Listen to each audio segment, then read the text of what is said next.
Welcome to the Indiana Athletic Trainers Association podcast. The IATA is dedicated to advancing the profession of athletic training and empowering membership through advocacy, education, networking, and innovative resources. To find out more about the IATA, check out our website and social media pages. The views and opinions expressed by speakers, guests, or others who have provided materials to and for this podcast are not necessarily those of the IATA. The IATA assumes no responsibility for, nor endorses any of the comments, recommendations, or materials that are provided. Welcome, everybody, back to the IATA podcast. My name is Daniel Welty, and I'm excited for another great episode. And we're going to be talking about the Indiana representative to the GLATA board, the IATA GLATA Rep position.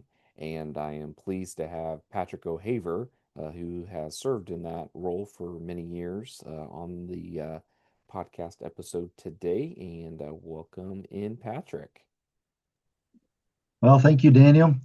Always a pleasure to talk to you and a pleasure to be on the podcast. I like doing podcasts because I listen to them a lot in the car on my way to and from work. So I've listened to the IATA podcast quite a bit. So Well, thanks for having me. I'm glad one person's at least listening. Oh, So yeah, and I well, appreciate your work that you've done and how you put the Hall of Fame speeches on the podcast. So that was good. I was able to hear my my speech on the podcast. So that's good for historical purposes as well. yeah, absolutely. And congratulations, a IATA Hall of Famer, and obviously much deserved in your roles and things that you've done within the IATA and supporting IATA and those types of things. So let people know a little bit more about you. So kind of just a little quick introduction here. Okay. Well, I have nothing to disclose, no conflicts of interest that I'm aware of. And my introduction can be long, so cut me if you need to. I'm an athlete trainer, secondary school level up in Northwest Indiana, and have been the athlete trainer at Highland High School for the past 19 years, going on 20 in this next school year. In that role, I've worked with different providers. I was an employee of John Doherty with his clinic, and then we transitioned into community hospital, which is not affiliated with the Indiana group, but the community hospital up here in Northwest Indiana, who has recently changed their name to Powers Health. I was with that organization for about 7 years. I was a supervisor at that level, manager, excuse me, supervisor. I was in charge of recruitment, and training. We had 26 employees, and then, COVID hit, and we tried to make the best of it. And we furloughed some athlete trainers. We and kept a few athlete trainers on board and tried to keep everything going. And then in June of 2020, we were notified that the program would be discontinued as of June 20th. So everybody was done.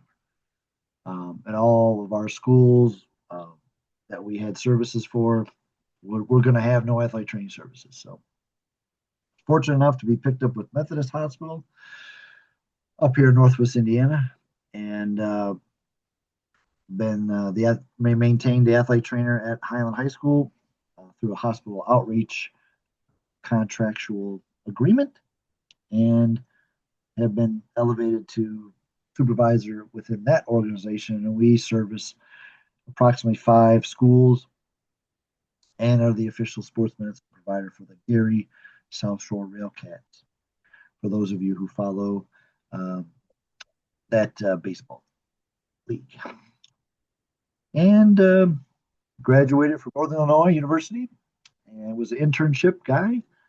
And then I went to grad school in Louisiana at Centenary College of Louisiana and ended up spending about 10 years in Louisiana working the secondary level before moving back up here in 2007.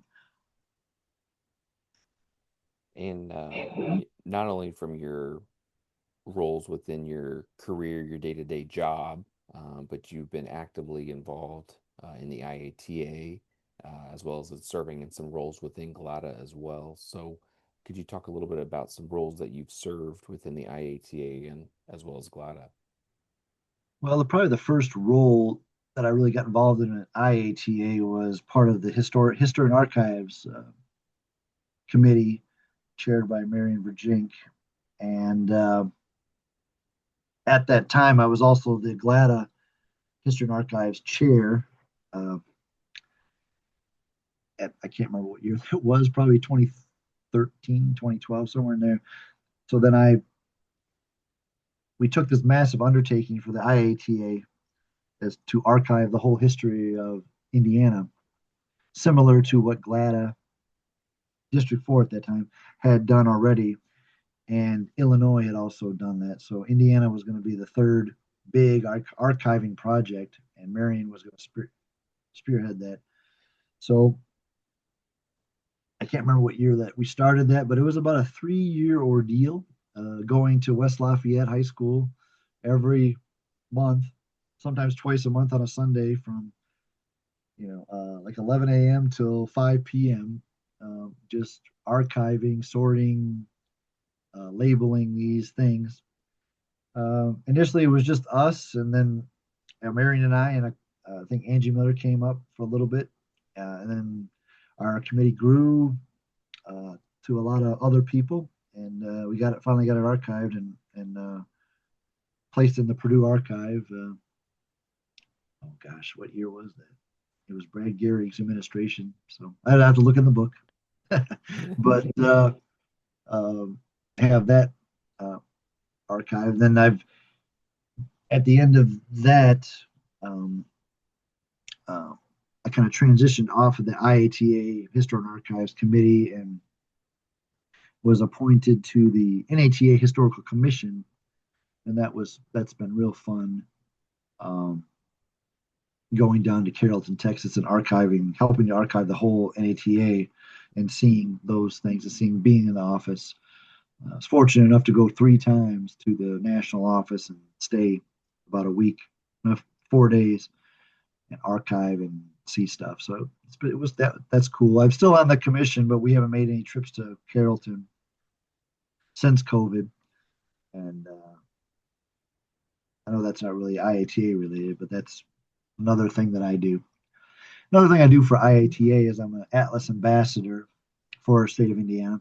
So Atlas, if you're familiar, secondary school people, through the KSI uh, organization, Atlas is a giant database of schools in Indiana that have sports, and if they do or do not have athletic trainers, and what um, services they provide, how many students, sports, etc. Isaac Hook and I are the Atlas ambassadors for Indiana. And I think, other than my GLATA Rep role, that's the only other thing I do for IATA. Well, a good number of things that you've done, at least from the history and archives perspective, and I know for myself, having the opportunity to chair the 40th anniversary committee for the IATA, you get to kind of dive into some things and review different things. One of the things that's been really cool with the IATA is the legend videos that were out there, and so I had the opportunity to watch a lot of those and review them, and you learn lot of great history, but you kind of learn where we all started and how it all became, and then as things got, and how long sometimes things take to get done, within the state.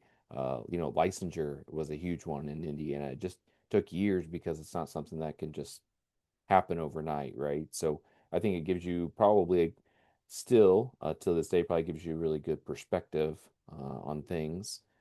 which also probably helped with your role as being the GLATA rep for Indiana. So, if you could let people know a little bit about what that role is and what it entails and those types of things. Sure. That role, um,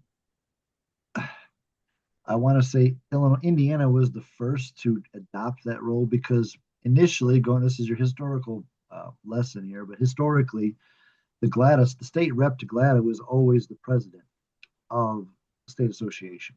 So Indiana president, Illinois president, Wisconsin, et cetera, all 6 states, the president was the rep to GLATA. And that gives you a voice at the GLATA Executive Council. And um, what's best, again, this was District 4 as well. So what's best for the district, you know, together we, can achieve or work together for common goals, common things, scholarship, advocacy, um, really, the GLATA annual meeting is the big, revenue generator for GLATA that funds a lot of um, projects that GLATA um, can do. So that was this, and as a state, you're able to have representation in the district. Now, GLATA is a umbrella or a organization of 2 districts. Um, so that has been, and I've been able to witness that transformation um, when it was first hatched in the boardroom long time ago because I was the committee chair for history and archives and all the way through now as I transition off the executive council. And we're still working a little bit of wrinkles out of the whole district split as it has been come to be known as. So, but what that entails, I am the voice of the IATA, and I feel like I'm the voice of the Indiana athletic trainers in that boardroom for decisions that may affect the state of Indiana and athletic training as a whole with different policies, procedures that GLATA may, enact. GLATA does provide, uh, legislative grant money still, which is good because NATA does not do that anymore. We get legislative grant money help for our lobbyists. Also, the forward thinking of the GLATA past presidents and the finance councils have created mechanisms that have been able to give a disbursement of funds back off from our capital reserve accounts because there's a mechanism, spillover mechanism that allows that to happen. And you know, every year there's an amount that is able to be kicked back to the states, which does help with state initiatives. I mean, that's GLATA's and the district's main mission is to support the states in what they need to not necessarily need to operate, but what the athletic trainers in the said states need. I would, this is my opinion, but I would say the most things that athletic trainers need support in is in the advocacy, governmental affairs uh, realm, and that costs money for lobbyists and meetings and those type of things. Um, so that's where that legislative money comes from. Also, the GLATA money that we have got had received has helped the budget for IATA, and I've been able to provide the student symposium at a low cost and at a low impact to the budget.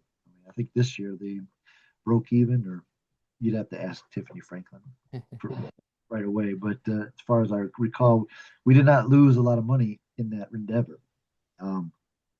So that where those GLATA funds help with that, which I feel that's a member benefit. So vote in, I vote for that.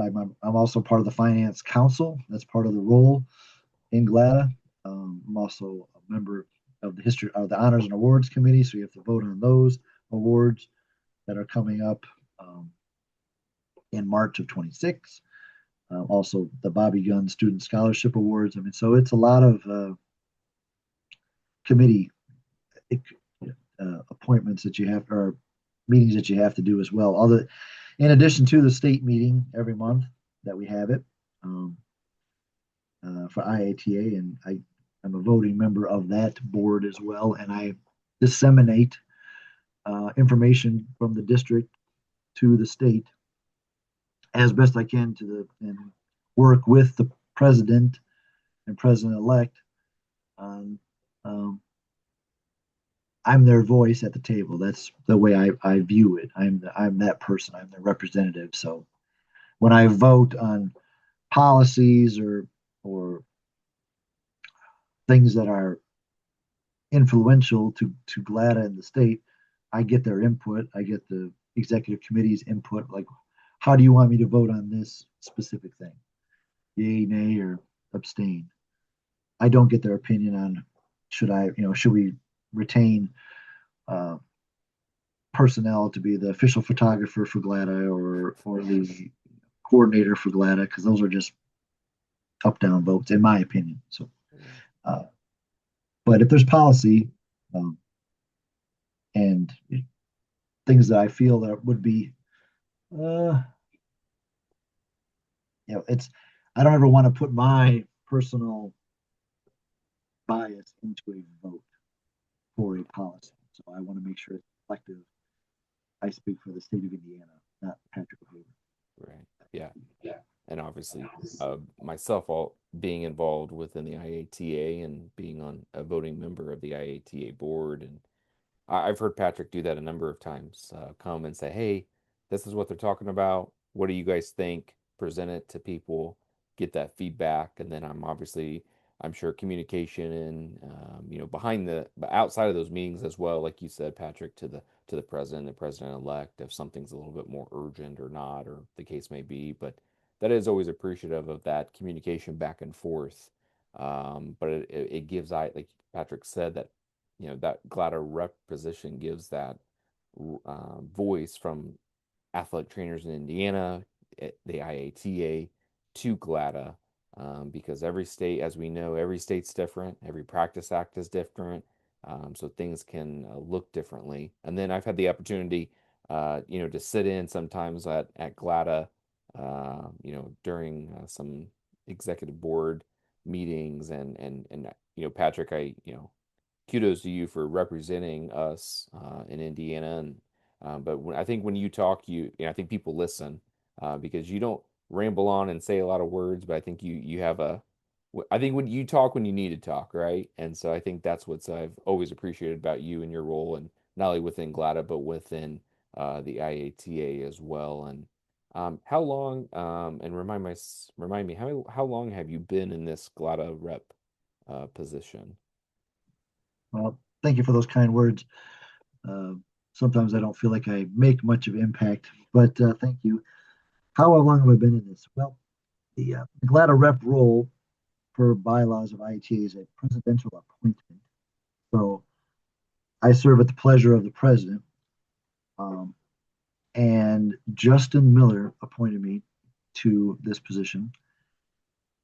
And then COVID hit. So since basically COVID, so 20, and then I just did a podcast a while ago, and it seems to be like that's the marker of the event, before COVID, after COVID. Mm-hmm. So 2020 is when I was the state rep, because I remember being on the stage when we decided to shut the meeting down, and that was my first official thing, So, and then it was never the same ever again. So I serve at the pleasure of the president, and I've been fortunate enough to serve, Justin Miller, Adam Thompson, and Becky Clifton, and I I made it known to Jenny Dranick when she was elected a year ago, or a little bit over it, a year and a half ago. I was like, listen, I'm probably not going to. Would not like to be retained as state rep for your administration, and it's not a knock against her by any means. It it just happened to be. I felt like it was time to transition off. I wanted to try to do some other things potentially. Uh, and I feel, I mean, I could stay in the role for. I like doing it, uh, but I feel it's time for somebody else to come on board. And there's never an easy. I feel time.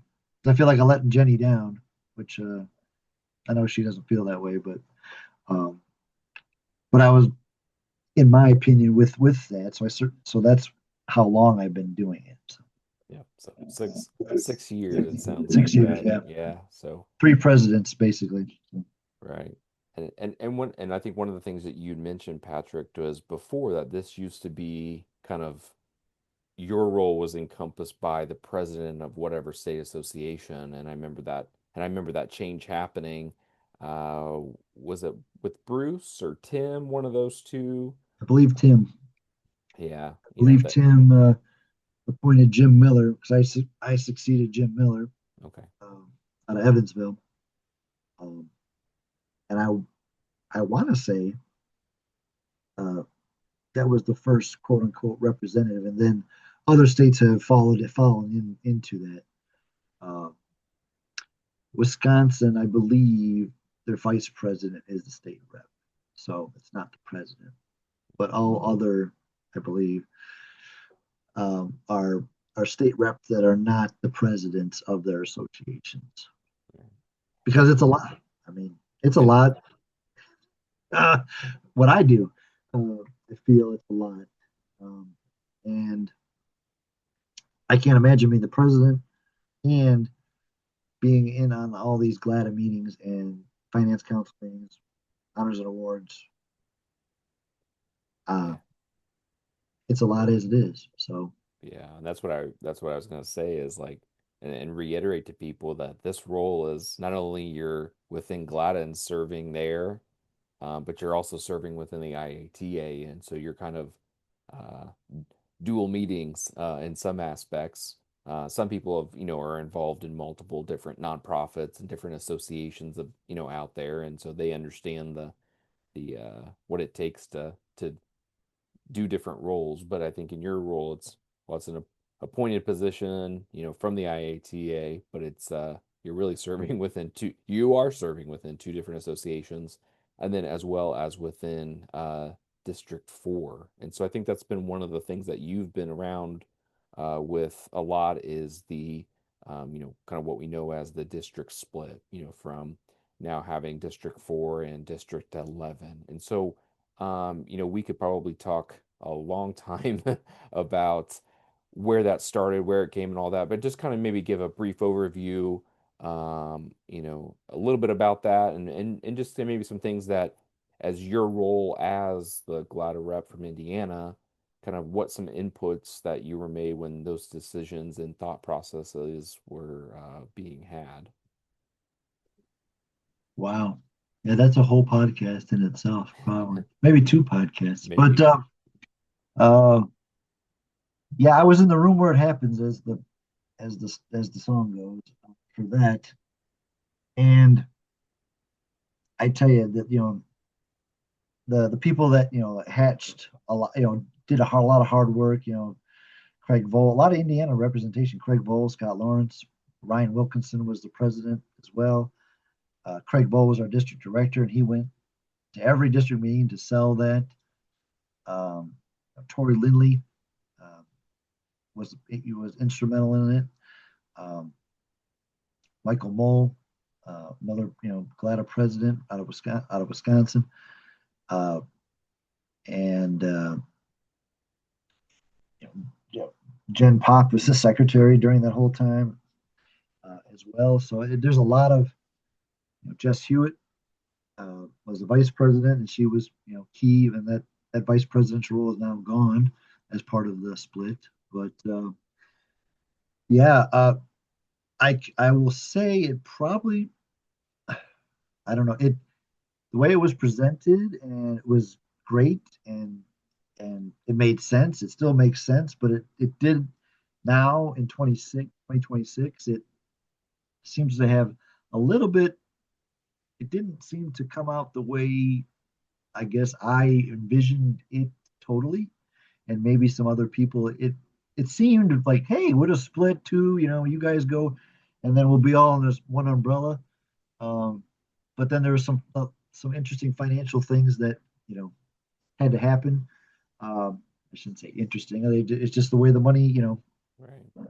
the money was coming from a big pot of District 4. Now it goes into from two pots, and then that pot has to be divvied into GLATA. Uh, and there's some like, well, the district needs some money to operate, so does obviously GLATA. So, um, and it's created some interesting conversations in the boardroom, and in the finance council. Um, Probably uh, had again, here we go. COVID not hit, I the annual meetings makes continues to make its amount of money, and it the financial impact is not as great. COVID hits, we don't have our annual meeting. We do our virtual. We don't, all those things, and we sustain. We cut a lot of benefits, cut a lot of things, and really didn't have to tap our reserve. So, which is kudos to you know all those presidents and treasurers that you know. I guess you can say, and the finance council myself, but they really uh, hammered down cutting stuff. So um, to keep that reserve, like there, I say a lot in the finance council and in the executive. The one of the lines in the finance committee is, if GLATA suffers uh, financial jeopardy, these mechanisms take place. Well, we never got to financial jeopardy by definition after COVID. So I don't know if we don't hit financial jeopardy then. I'm not sure if we'll ever hit financial jeopardy. I don't know at this point. But um, so that's kind of how that's evolved, and why the big why is, why do we do this? Because there's a mechanism in the NATA bylaws. If you, and then don't quote me on this 100%, but if you basically retained 20% of the total NATA membership for X amount of years, you're able to split that district. So we had that 20% plus for X amount of years. Again, this is pre-COVID, so uh, they were able to execute and vote on that bylaw, and it had to be voted on by the other districts to allow that, and it happened. Then COVID hits, and then membership goes. So you know that's kind of how it. And then of course membership in NATA is down significantly still today compared to what it was in the heyday. And athletic trainers are either you know not as active in their association, so that has hurt. It's an unforeseen consequence of the split. I would have to say is, dude, nobody knew that. Nobody knew that was coming. So um, back to the why, though, to give more opportunities for athletic trainers to become involved in the district level, to have your voice heard in different aspects, whether it's secondary school, industrial, governmental affairs, uh, AT's care, all those committees of the NHA. Was only one person for District 4. Now you can have two people with, you know, one for District 11, one for District 4. District 11 secretary, District 11 treasurer, District 4 secretary treasurer. There's more opportunities for people to be involved, um, and make your voice heard, make a change. Absolutely. And such a big undertaking, that I know that before, there was just a lot of behind the scenes work, and then it got presented to the membership of GLATA, or District 4 only at that time. I think that was, I think it was well done, and then obviously executed well.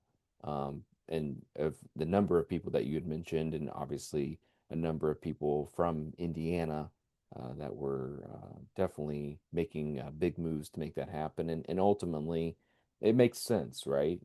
If we already have 20% of the membership, right, and holding most of that, then it makes sense to be able to give up, to give the states a little bit more voices from their perspective within this districts.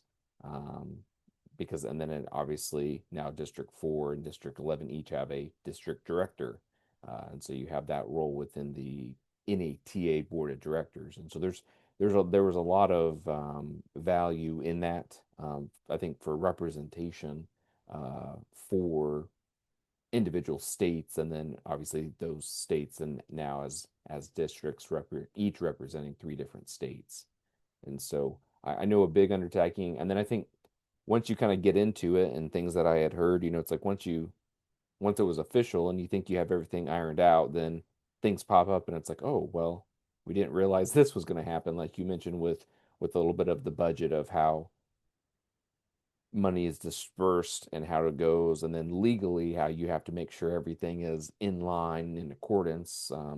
Doesn't so we don't look like we're you know stealing money and doing weird stuff because we're all nonprofits, right? And so we can't have the government on our backs. But I think that was there were some changes that had to be made and then executed and then move forward with that.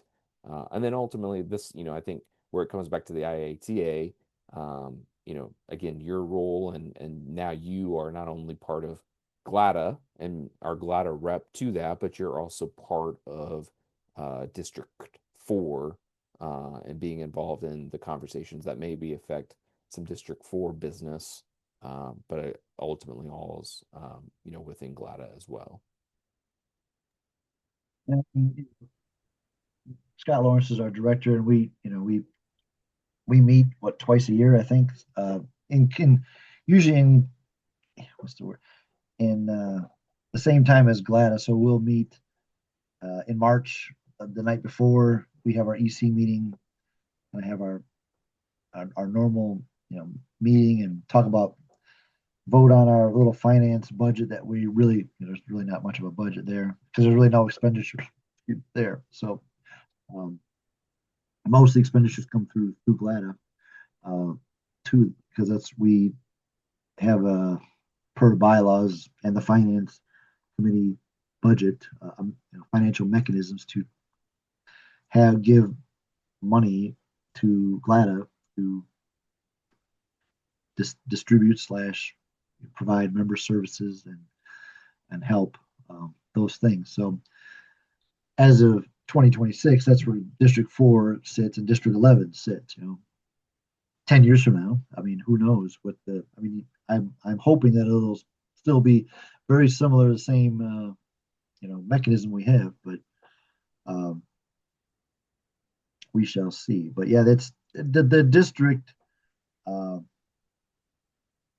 stuff is very minimal now. But I will say, when we were hammering these things out, those were another calls that we had. I mean, I remember Scott, we had many District 4 policies and procedure meetings to hammer out a policies and procedures manual, thing, and he did a great job with that. And him and District 4 Secretary Jessica,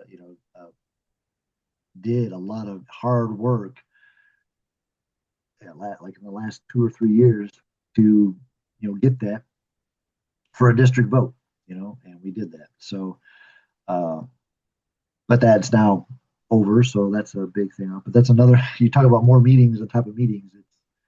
It gets to be it's a lot, and I will say, that's probably my biggest regret, or I just couldn't. Sometimes I could not be involved in the meetings as much as I wanted to be involved because what time do we usually have meetings? Right now, which is in the evening time. But for a secondary school athlete trainer, that's the worst time for me because 8 times out of 10 I'm having an event, Mhm. and I I know that could be a turnoff for some people to be involved. Well, I have basketball games every Monday or Tuesday night, or football, soccer. But I was fortunate enough talking to my athletic director, and I was fortunate enough in my situation. I joined many a meeting in the middle of a soccer game slash football game, or not really football. Yeah, football. Baseball was usually the easiest to be in a meeting, contribute, listen, but and everybody knew, Patrick's at an event, uh, mainly because I had my camera on. You could see I was all bundled up, but or raining on or whatever. But they all knew, like, hey, I may have to go, and they're like, hey, sure, do your job. Of course, you got to do that. So, and then I take care of whatever, and maybe jump back on. But sometimes if it's, I can remember one time we had a major lightning delay, and uh, I basically had to get out of the meeting because I had to help administrate that situation with the officials and our athletic director. And I was just basically out of that one. So, but um, you don't have to now. Obviously, you got to check with your employer and get some grace there. And I was fortunate to be able to do that. So that's why I feel people don't want to get involved because they don't think they can have the time to get involved and it's all what you feel you can do. But I double duty, triple duty sometimes. So people say, "Are you listening to music?" No, I'm in on a meeting. Oh, okay. Yeah. Yeah, yeah, yeah, Uh, or like this podcast tonight. I could have stayed at school uh, and done it out of my office, but then uh, which I don't have anything going on tonight, or I could have hurried home and been able to have home and eat a little snack while we chat here. So that worked out well. yeah. But and I'm a morning meeting guy because that works out better for me because I don't have anything responsibilities in the morning. But Right. so it all works out. But if you want to get involved, I think that's what you and NATA did a great state leadership podcast a month ago, and really for the young professionals, you don't have to be the president of IATA to get involved. You don't have to be a executive council member if you don't want to. Be part of the committee. We have many committee openings right now, committee chair openings. Try it out, see if you like it, see if you can fit it in. Yeah, See how be in the room where it happens, as I keep saying, and see how the mechanisms work. You like that? Then maybe you want to be secretary next. yeah, absolutely. And a lot of times I think it's also it's not that people don't have time, it's that they put their time where it's important to them, and if athletic training is important to you and making our profession better, and we can do that by serving within, whether it be GLATA, NATA, IATA, there's always opportunities. And I've told this story before. I don't know if I've told it on the podcast, but I remember being at an IATA student symposium a number of years back, and I was asking some students, generally chit-chatting, and I was like, "Hey, I said, what do you think a general average hours per week that maybe a committee chair or a board member spends from the IATA working on IATA stuff?" Or what I said, well, how about we just talk about the president? How many hours a week do you think the president does stuff for the IATA? And they were like, oh, probably about 40 hours a week. And and I just laughed and I'm like, no. And then so I was like, and at that time I was serving as the professional development committee co-chair with Chrissy Lauber. And I said, it'd surprise you. I said, I'm a person involved, and we have meetings not only with IATA executive committee but our committee meetings monthly. And I said I probably spend maybe 4 or 5 hours a month at the most, you know doing those things. And so I think that really surprised a lot of those students, because they thought it was just so much more work. They thought it was like another full-time or part-time job, and it's like, and sometimes it's honors and awards. Patrick, as within your GLATA rep role and helping with the GLATA honors and awards, that's a few months out of the year. I mean, there's some work going behind the scenes and collecting nominations, but for a lot of it, the major work is a few meetings. So you might spend at most maybe 5 or 10 hours a year. So there's a lot of different opportunities and roles, that young professionals or seasoned professionals can get involved with. Yeah, I don't even think it's that much because it's one, you have to rank them, send it in, and then we meet. So it's probably, I guess overall probably 3 hours of work, but it feels like a lot. But um, I mean, the GLATA secretary does a lot of the heavy lifting there. I mean, that get all the stuff, check eligibility.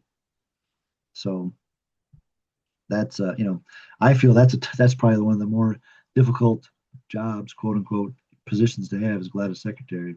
But yeah, people's perception of what is involved in the job, it is what it is, and you can put as much in as you want or as little as you want too, I mean, or as little as you are able to do. But as long as you're meeting your metrics and doing your position, did have a curious conversation about, how uh, should these positions be reimbursed, in a financial way.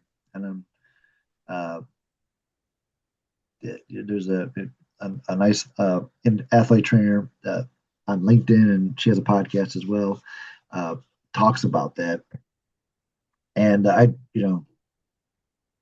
feel I get paid with you know just being part of this, and it's the feel good altruistic feeling, but also at GLATA, they comp my room for that week, so is that payment? I don't know. I mean, I can't pay my car payment with that, but it's money that I wouldn't have to use for my CE money.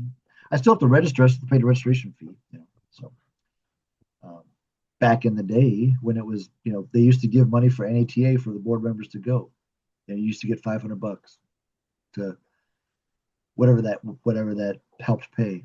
If it got your flight, great. If it got one room or two rooms a night, because you're there for the GLATA, because you had to be there for the GLATA meeting for in the at the NATA level, but that got cut a long time with the COVID stuff. So, but is that payment? I feel that was the payment, the reward, the hey, I'm doing this and I get this benefit.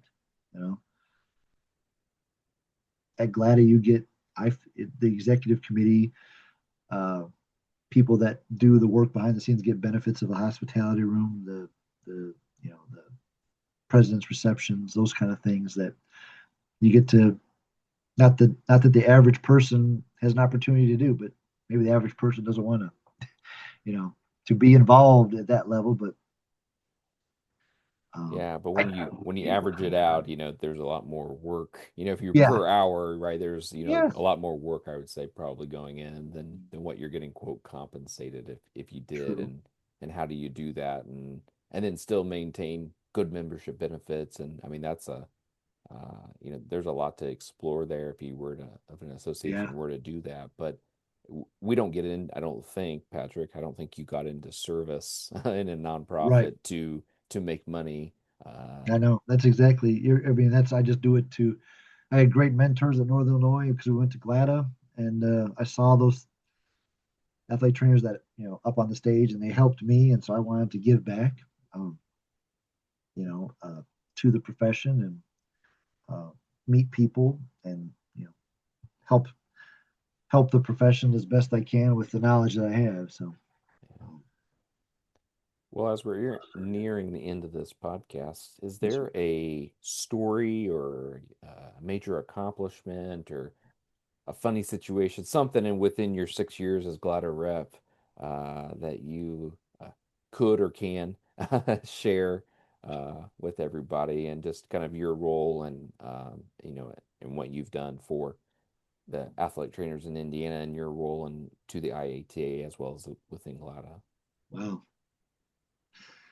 the podcast is not long to make this answer. I I don't I don't feel I had a major accomplishment that I championed this uh, procedure or goal with GLATA and as a state rep for on behalf of the state of Indiana. I did. We did try to make the communication better, have some better policies and uh, procedures from the state rep to the state presidents to make sure that that communication is more up to date, more fluid. sending in the minutes of the GLATA meeting and the agenda to the presidents to, so at least they know what we're talking about. Um, and if there's anything that, hey, we would need to vote on, or they feel that, hey, we want you to vote this way, at least I give them an opportunity to do that. So that's a mechanism that wasn't afforded to me when it came on, and as I transitioned through and developed that, I think that's helped. Funny, I was glad I've been able to be a part of two strategic plans, as far as the IATA strategic plan. And then glad I just did their strategic plan last June. Um, and, that's a good process to be involved in. And, not a lot of people get to be involved in that process um, as much. So that was interesting and good learning experiences to be involved in that. I don't have a good funny stories. Gosh, I mean, a lot of stories, a lot of opportunities happen outside the meeting space, in the hallway, in the social events, the president's receptions, those kind of things.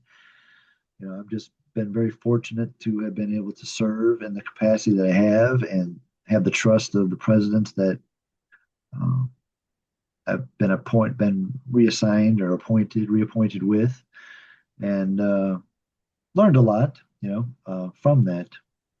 And I did. I feel by giving a year's notice plus an opportunity for another person to get some contextual knowledge, some institutional knowledge of the system versus just dropping in March of 26, and your first real meeting's June of 26, and my opinion, this is Patrick's opinion, it takes about a year to get the feel of the room, of the mechanism, how things go. It took me three, maybe, because my first two were the virtual ones, virtual GLATA meetings, virtual stuff, and that's what it was, kind of brand new. This medium was not around 6 years ago, really, and the way it is. So I'm a face to face meeting guy. But the Zoom has afforded so much easiness to do it. Like our IATA meetings. I would love to have an in person IATA meeting. I would have, but well, probably Becky's farther than I am, but I am 3 hours away with a time change. So it's not feasible for me to be in Indianapolis by 6 o'clock. Now in the summertime, I pull it off. I probably could do a June or July meeting there, but that's about it. But you know, I think there's a lot to be said for face to face meetings and uh, versus the virtual. But the virtual is so easy and convenient. Like I could be at a soccer game or baseball game right now doing this podcast, and then we can call timeout, stop the recording, and come back later. I mean, that has afforded a lot, and it's cheap. You don't have to pay. That's what GLATA does, two virtuals and one for sure in person. Maybe I like the October meeting in person as well, but that's always an optional one. But as long as funds stay where they're at, I think they're going to keep that October in person meeting because it just gives so much more. You get so much more out of it, in my opinion. That's me. No funny stories, no big accomplishments. But I'm just glad that I was able to get Tiffany Franklin, who has been appointed the GLATA Rep, incoming GLATA Rep. She was able to come to that October meeting. IATA was able to, give some funds to her to get up there and reimburse her room. She was able to kind of get her feet wet. She'll get more involved. She's becoming more and more involved, and she'll become more involved in March, and then carry on. So you're not just. It's a lot, in my opinion. It's a lot to have at you at one time. It's kind of like the district director. I mean, I believe, again, this is me. District 4 and District 11 have the very different way of onboarding the district directors. It's like you're on 2 years as district director elect, and you kind of walk through the paces with the district director, and then you get to sit in the room as a district director for a 4 year term. So I think it's a 6 year commitment. But other districts just give you, hey, it's 4 years, start, have at it. So Yeah. uh, the so that's kind of where we're at with that. I think that answers the question. Yeah, well, I thought you were going to mention the Hawaiian shirts from last year at Oh yeah, GLATA. So, that Gen Pop just so much loves the Hawaiian feel. And it is good to have a little Hawaiian feel when you're up in Wheeling, Illinois, and when it's bitterly cold out. So, that great. Yeah. Not that I did not forget that. Dr. Pop's influence on that, and that is a great thing. That those were good outside the box thinking, and that got people talking last year at GLATA about why you have those shirts, and they're cool, and I've worn it to other GLATA stuff. Um, if I was going to NATA, I would wear it, and I think we're doing it again this year, so that I get another shirt out of the deal. So now two, so that's fun. But yeah, that's you know great out of the box kind of thinking. That I feel that's Dr. Pop's accomplishment oh for yeah. her Atlanta presidency. She's changed how we did awards a little bit. We have more of a president's reception, more inclusive uh, event. So, uh, for recognizing our golden pinnacles and our award members. So that's a lot better. So, Well, no surprise that somebody from Indiana is making big strides and making good accomplishments for our profession and for IATA, for GLATA, and NATA. And so, well, Patrick, I appreciate the role that you've been in with GLATA Rep the past 6 years, and as you transition off and hand the baton a little bit to somebody else, and I appreciate the work that you've done, and I know that IATA has benefited a lot from your work because it's not an easy role, and with the district split, that just made it even more challenging. But hopefully, rewarding for you to be involved in that. But we again appreciate the work and the time that you put in to serving everybody within our state there. So I appreciate everything that you've done for the IATA. well, thank you, Daniel. It's been my honor and pleasure to serve, and I will find the next thing to be involved with uh, later on. It'll be nice to have a little quote break. Interesting, but still want to be involved uh, in the state and or district level. I have no aspirations to be an ATA president, though. Nope, Okay, well, not an ATA president. well, one last question for you. Oh If yeah, the fun you question. if you could Yeah, be an animal, what animal would you be and why? I know. As I listen to the podcasts, this is always the question, and I always think, if I ever get on the podcast, what am I going to be?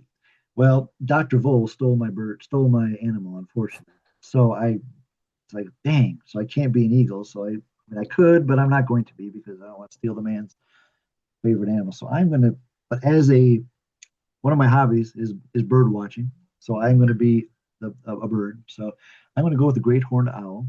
Still another, uh, apex, predator and a big bird and doesn't have a lot of enemies. So, and why? Because they're at the top and they can see a lot. They're not the wise old owl as in the Tootsie Roll commercial, but the I guess you could say that, but um, they're very smart animals, hear well, see well, um, and can fly high. So they uh, and even though I'm not up during the evening time. I'm not a night owl, that's for sure. I'm more of the afternoon owl, but I do like the great horned owl, second place barred owl, but I'm gonna go with the owl. That's a great answer. Absolutely. Well, again, Patrick, I appreciate you coming on the podcast. Appreciate the work that you've done. And those listening out there, like Patrick said, there's many ways to get involved at the state, district, and national levels. And don't be afraid to step in and jump into something and what you have to say and your experience, whether you're a young professional or not. It's well worth diving into and what you get out of it. And so again, Patrick, I appreciate you coming on tonight, and hope you enjoy the rest of your evening. Yeah, well, thank you very much, Dana. Thank you for all the work you're doing on this podcast. I know it's a lot of work, and you do a great job at it. Well, I'm happy to do it, and I appreciate it. Thank you for tuning in to the Indiana Athletic Trainers Association podcast. We appreciate you taking time to listen and look forward to you joining us again on the next episode. To find out more about the IATA or to get in touch with us, you can visit our website or reach out via social media.